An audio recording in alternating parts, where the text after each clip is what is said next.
And it's very important to have a system, both in science and in just investigative principles, that makes sure that an investigation is done with credibility and integrity, and to make sure that ultimately the perpetrators are brought to justice, and that individual that has been murdered can't tell you who committed the crimes. The crime scene and all of the science that goes with that crime scene is one of the main ways that's accomplished.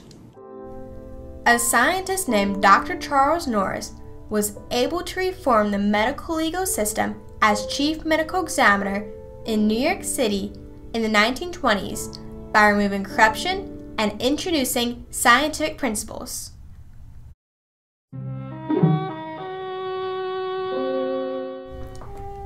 From the mid-1800s to the early 1900s, the medical legal system, which was charged with collecting data on dead bodies, was run by politically appointed, untrained, corrupt coroners.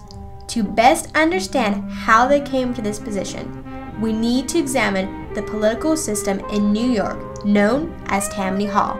Coroners were appointed as a reward for their political support instead of their scientific skills. The patronage system that placed them in the coroner's office created a corrupt medical legal system of bribes and special favors. So if you've got a community member who's rallying support among the members of their respective community in an individual borough or ward of New York City, they might actually receive a municipal job for their support by the Tammany Hall political organization. That's patronage. In the early 1900s, death was a lucrative business. Coroners took bribes to change the cause of death for businesses or insurance companies who didn't want to pay grieving families. For the right amount of money, coroners would provide the same services for wealthy families who wanted to cover up a suicide or murder. In addition, coroners would receive kickbacks from funeral homes and would only release the body to the undertakers paying them, adding another financial burden to grieving families. Coroners were making big money on dead bodies.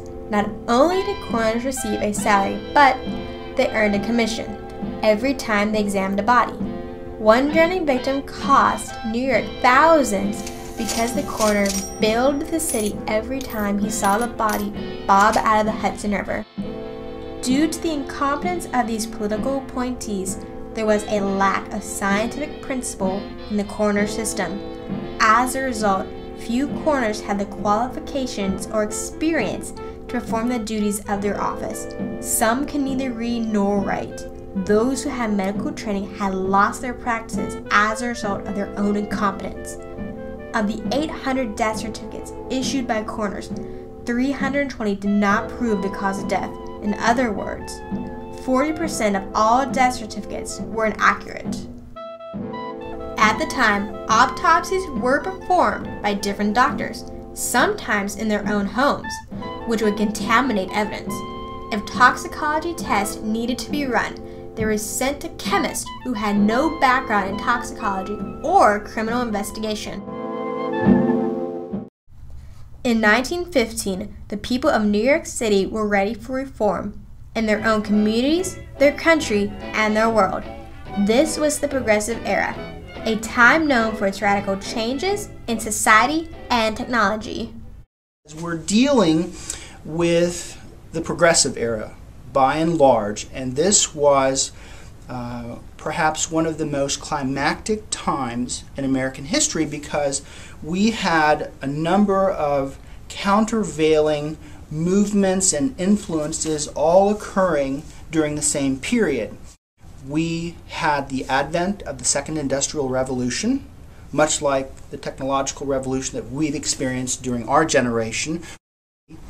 And there was the advent of natural and social sciences during this era, which also gave scientific principles to undergird what folks were trying to do. And in essence, what progressives were trying to do, whether it involved the temperance movement or the enactment of child labor laws or cleaning up the city's infrastructure,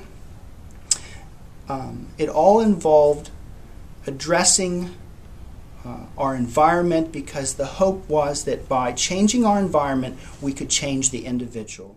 Added to the reformations of this period, one event occurred which brought the problems of the coroner system to the public's attention. When New York Mayor Mitchell discovered the corpse of his closest friend was mishandled by these coroners, he was enraged. In retaliation, he appointed Commissioner Leonard Walstein to conduct an investigation of all New York City's government institutions. Walstein declared New York's coroner system was a public scandal and a disgrace. The coroner's office was in complete chaos. Walstein recommended that legislative action alone can furnish any thorough remedy for the wretched situation which has been found. Walstein's report caused such an uproar that New York's Governor Charles S. Whitman demanded the political coroner system be abolished and replaced by the medical examiner system. All members of this new system must be trained physicians with a background in medicine or pathology, and had to prove credentials and skills before they were assigned to the post. A chief medical examiner would supervise the office. This recommendation was passed by the New York Senate. On January 1st, 1918, Dr. Charles Norris was appointed to be the chief medical examiner for the city of New York. He completely reformed the medical legal system in New York City. Unlike the earlier coroners, Dr. Charles Norris was well trained and qualified. He had studied medicine in Europe and was the director of laboratories at Bellevue Hospital. He stood for 3 progressive era ideas: service, education, and research. He strived to do these things every day. When Charles Norris became the medical examiner for the city of New York, gone were the days of corruption and greed. Dr. Norris was financially secure and was above corruption. He was not in the job to make money. Dr. Norris was underpaid and used his own funds to purchase lab equipment and also to pay his technician's salary. He also saw the medical examiner's office as a way to serve his community.